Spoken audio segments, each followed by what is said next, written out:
በአጭርና በግልጽ ቋንቋ የመጀመሪያውን መጽሐፍ ቅዱስ የጻፈው ሄኖክ ነው። ሌላው ሁሉ ትርፍ ነው።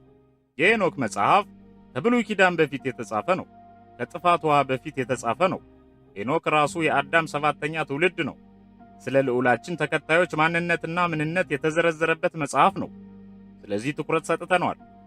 በእነዚህና በሌሎች ተዘርዝረው በማያልቁ ምክንያቶች ተቆርጦ እንዲወጣ አድርገናል።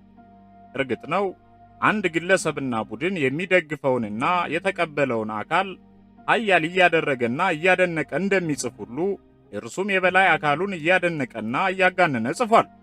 አሸናፊነቱንም የጻፈው ደጋፊው ስለሆነ ነውና አይገርመንም። የኛ ልዑል ግን ድልን በጽሑፍና በተስፋ አዘል ወሬ ሳይሆን ዛሬ በግልጽ እንዳያችሁት በተግባር ነው ያሳየንና የሚያሳየን። ታዲያ ይህንን መጽሐፍ በአፈ ታሪክነቱ ብቻ ተወስኖ እንዲቀር ማድረግ ከፍተኛ መስዋዕትነት ይጠይቅ ነበር። በአሁኑ ሰዓት ግን በማንም ዘንድ ቢታወቅ ባይታወቅ ምንም ለውጥ አያመጣም። ቢታወቅ አይጎዳም ብለን ያሰብነውንና ቀደምት አባቶቻችን ያዘባረቁትንም ነው ማንም እጅ ላይ እንዲገኝ ያደረግነው። ባጭሩ ይህን ገነት የተባለ ቦታ ከልዑላችን በቀር ማንም አያውቀው። ሄኖክ ብቻ ያውቀው ነበር። እሱንም ረቀቅ ባለ ዘዴ መልእክተኛችን ልከን ወሳኙ አረፍተ ነገር እንዲጠፋና ሌላ ተመሳሳይ አረፍተ ነገሮች እንዲካተቱበት አድርገናል። ከመቶ የማያንሱ አለ አለ አለ የሚሉ የግዕዝ ቃላቶችን ብቻ በየአረፍተ ነገሩ መግቢያና መዝጊያ ላይ በማካተትም ማን ተናጋሪ ማን አናጋሪ እንደሆነ እስከማይታወቅ ድረስ አዛብተናል። እርግጥ ነው ዘግይተን ነበር። ሆኖም መጽሐፉ እንደተገኘ የመጀመሪያ ስራችን ያደረግነው ያንኑ ነጥብና ሌሎች ነገሮችን ማዛባት ነበር። ይህን ማድረግ ከተቻለ ደግሞ መጽሐፉን እንዳለ ወስደንም ሆነ አጥፍተን የምንጠቀመው ነገር የለም።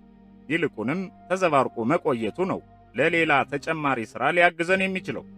እንዳልኩት ሌላውንም መጽሐፍ ጥያቄ ውስጥ እንዲከት። ስለዚህ ትተንላቸው መጣን።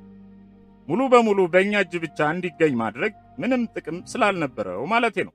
አሁንም ጥቅም የለው።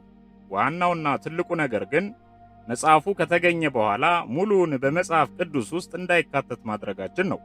ከዓለማችን ሕዝቦች ውስጥ ይህን መጽሐፍ በዋናው መጽሐፋቸው በከፊልም ቢሆን አካተው የሚጠቀሙበት የኢትዮጵያና የኤርትራ ቤተ ክርስቲያናት ብቻ ናቸው።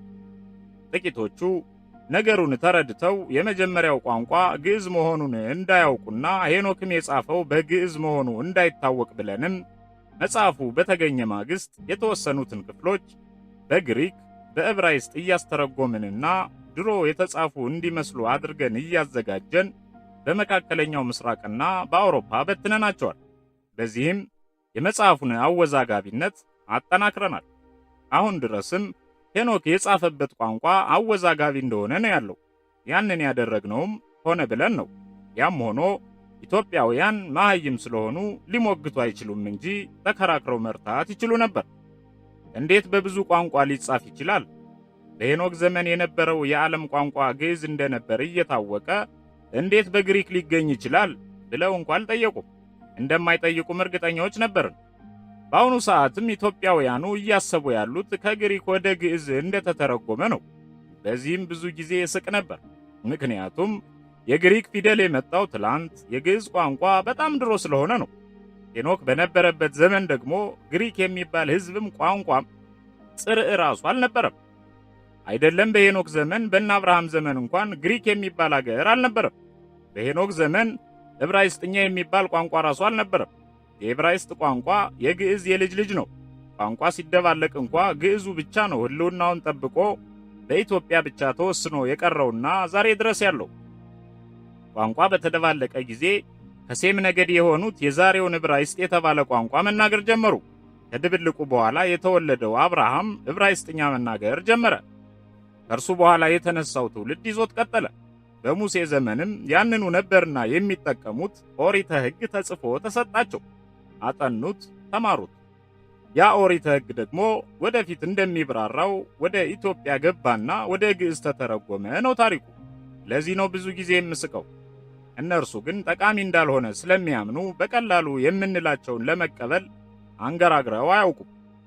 ስለዚህ መጽሐፈ ሄኖክ ለእኛ በጣም ወሳኝ ስለነበር ትኩረት አድርገንበት ቆይተናል። እነዚህን የመሳሰሉ ሰፊ ሥራዎችንም ሰርተናል።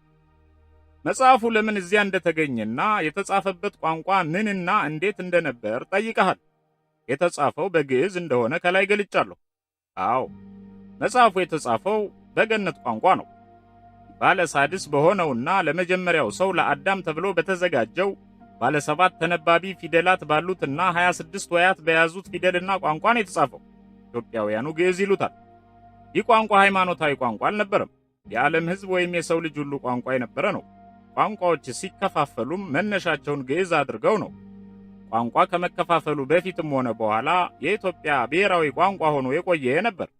በዓለማችን በአሁኑ ሰዓት ብቸኛ የግዕዝ ቋንቋ ተጠቃሚዎች ኢትዮጵያውያንና ጥቂት ኤርትራውያን ብቻ ናቸው።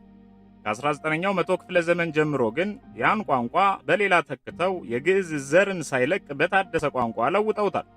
አምሃሪክ ይሰኛል። አሁንም ብሔራዊ ቋንቋቸው ይሄው አምሃሪክ የሚባለው ነው። ፊደሉ ያው የግዕዙ ፊደል ሆኖ 34 ያህል ሆሄያት አሉት። በዚህም ምክንያት ብዙዎቹን የግዕዝ ጽሑፎች ወደ አምሃሪክ እንዲተረጉማቸው ተደርጓል። ሁሉም የግዕዝ ሰነዶችም በእኛ ዘንድ ናቸው።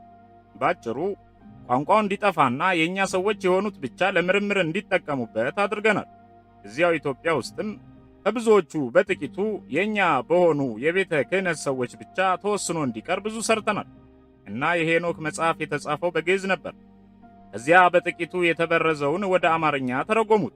እነሱ ያን ከማድረጋቸው በፊት ግን ገና ግዕዝን ይጠቀሙ በነበረ ጊዜ እኛ በዕብራይስጥና በግሪክ ተርጉመን በድንገት የተገኘ አስመስለን ሰው በማይበዛበት ጫካ ጣል ነው።